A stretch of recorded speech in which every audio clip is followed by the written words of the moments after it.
कैसे हैं आप लोग। मेरे चैनल रूही एडुकेटर पे आप लोगों का बहुत बहुत वेलकम है फ्रेंड। और मैं आप लोगों के लिए आजकल जो केवीएस का जो प्रीवियस ईयर का क्वेश्चन पेपर है डीजीजी का वो लेकर के आ रही हूँ। तो इसके पहले के मैं पार्ट्स जो हैं वो अपलोड कर चुकी हूँ। मैं जनरल हिंदी, जनरल इंग्लिश और करंट अफेयर्स, जनरल नॉलेज के पार्ट्स अपलोड कर चुकी हूँ। और आज मैं रीजनिंग एबिलिटी लेकर के आई हूँ। तो देख लीजिए रीजनिंग एबिलिटी का क्वेश्चन पेपर कैसा आता है। और फ्रेंड्स देखिए इस बार जो क्वेश्चन पेपर आएगा वो कंप्यूटर बेस्ड टेस्ट होगा। सीबीटी है, क्वेश्चन पेपर आपका ऑनलाइन होगा, कंप्यूटर पे होगा, ठीक है। बट लेकिन जो आपका कंप्यूटर पे पेपर तो होगा लेकिन जो पैटर्न है लगभग सेम रहेगा। क्योंकि जो है पहले जो पेपर मिलता था, क्वेश्चन पेपर हैंड में मिलता था, आप उस पर करते थे। बट अब जो है आपका मोड जो है क्वेश्चन पेपर का मोड ऑफ टेस्ट है वो चेंज हो गया है। बट जो पैटर्न है कि जनरल हिंदी, जनरल इंग्लिश और current affairs, reasoning ability, computer ability और जो आपका मेन सब्जेक्ट है पेडागॉजी, ये सब चीज़ें सेम ही रहेंगी। ओके, तो चलिए यहाँ पे आपको क्वेश्चन पेपर लेना है। और ये बहुत अच्छी बात है कि आपको क्वेश्चन पेपर इतनी जल्दी मिल गया है क्योंकि एग्ज़ाम आपका अपकमिंग जो फरवरी है इसमें डेट्स आ चुकी हैं। तो इसको बस आपको बिल्कुल देखना है बहुत अच्छी तरीके से। तो चलिए स्टार्ट कर देते हैं फ्रेंड। यहाँ पर देखिए जो पहला क्वेश्चन है, मैं हिंदी वाला वर्जन पढ़ती हूँ। यहाँ पे हिंदी और इंग्लिश दोनों ही वर्जन में दिया हुआ है और यहाँ पर मैं हिंदी वाला जो क्वेश्चन पेपर है इसको देख रही हूँ। ओके, तो देखिए यहाँ पे दिया हुआ है कि 31 क्वेश्चन नंबर कि किसी परिवार 6 सदस्य हैं जिनमें से 3 पुरुष एक्स वाई जेड और तथा 3 स्त्रियां ए बी तथा सी हैं। इस परिवार में एक वास्तुकार, एक वकील, एक प्रोफेसर, एक चार्टर्ड अकाउंटेंट, एक डॉक्टर तथा एक इंजीनियर है। परिवार का वर्णन इस प्रकार है। अब यहाँ पर देखिए एक क्वेश्चन दिया गया है 31 क्वेश्चन और इसमें जो है आपका इंग्लिश वर्जन दिया हुआ है और हिंदी वर्जन में पढ़ रही हूँ, ठीक है।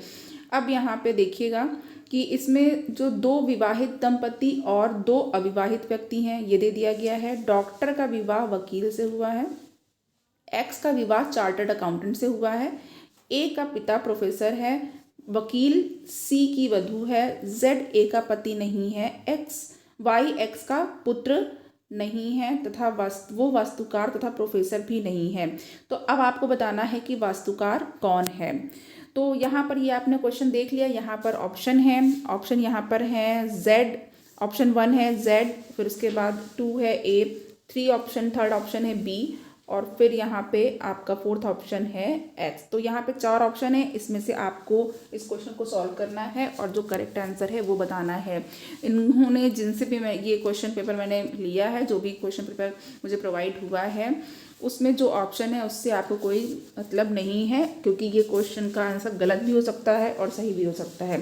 तो आपको खुद इसको सॉल्व करना है। आपको यहाँ पे पैटर्न देखना है कि क्या है। मेन क्वेश्चन पेपर इसीलिए सॉल्व कराया जाता है।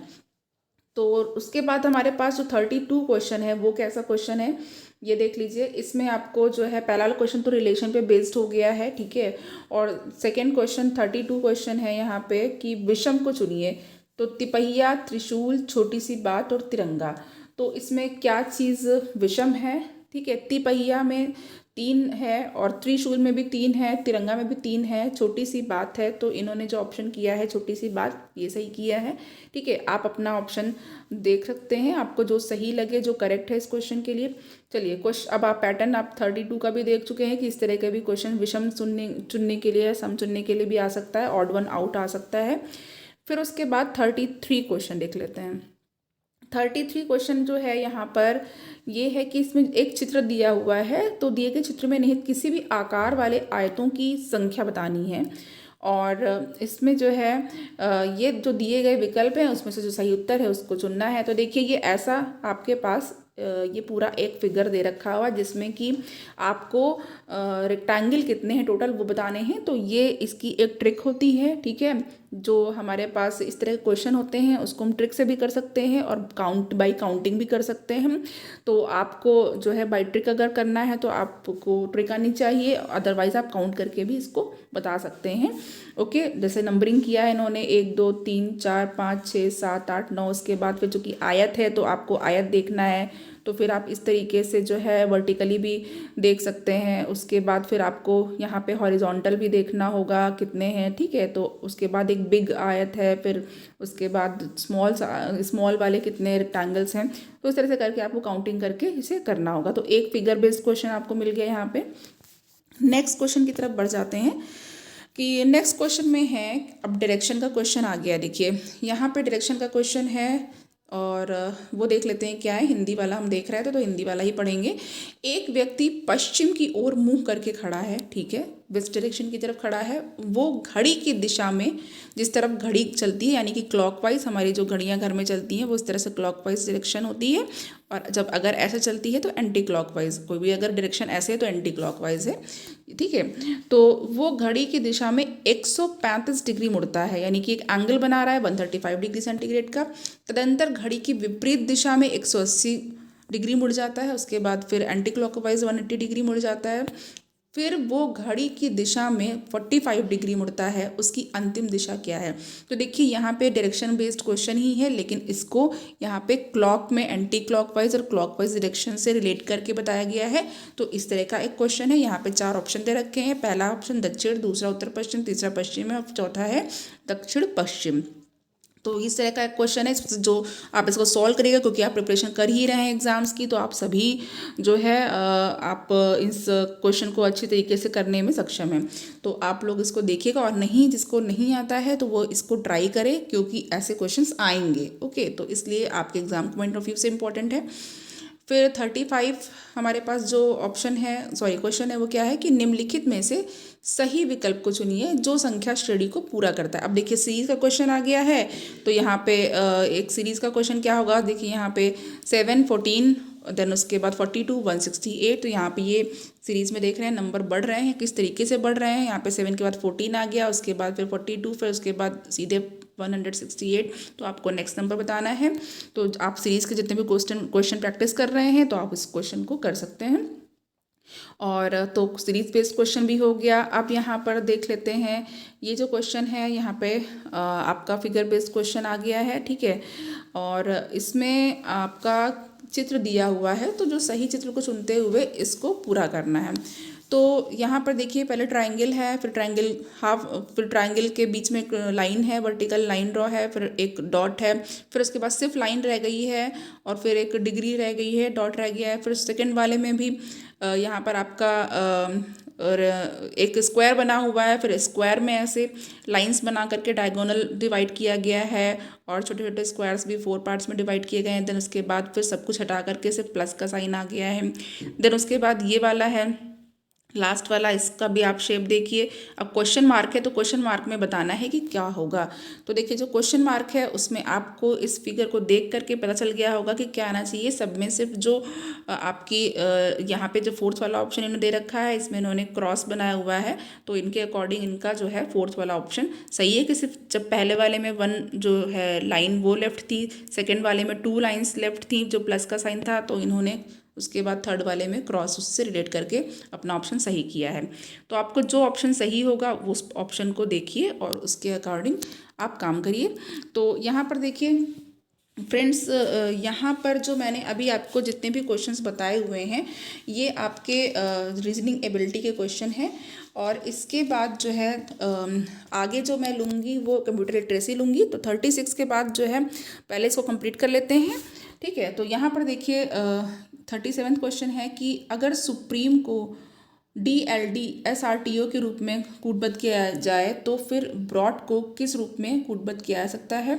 तो यहाँ पर ये आपका जब अगर आपको ये इस टाइप के क्वेश्चंस पता हैं कि तो आप इसको इजीली कर सकते हैं, इसमें बिल्कुल भी टाइम नहीं लगता है, ठीक है। बस एक बार आपको रिलेट करना रहता है, और इसमें आपको नंबरिंग से, जैसे कि आपको पता है आपने वाले किए होंगे A1 B2 C3, इस तरीके से हर एक लेटर की नंबरिंग आनी चाहिए। उसके बाद आपको देखना है कि कहाँ पे प्लस हो रहा है, कहाँ पे माइनस हो रहा है, फिर आप इसको ईजिली कर सकते हैं।